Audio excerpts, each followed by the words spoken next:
నేను నీతిమంతుడను కాను దేవా, నీకు నమ్మకస్తునిగా లేను యేసయ్యా.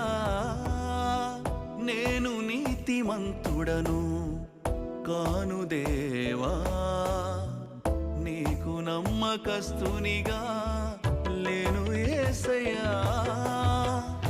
కరుణించి నన్ను బ్రోచి కాపాడినావు, ఏకాకినైన నాకు దిక్కు నీవైనావు. నేను నీతిమంతుడను కాను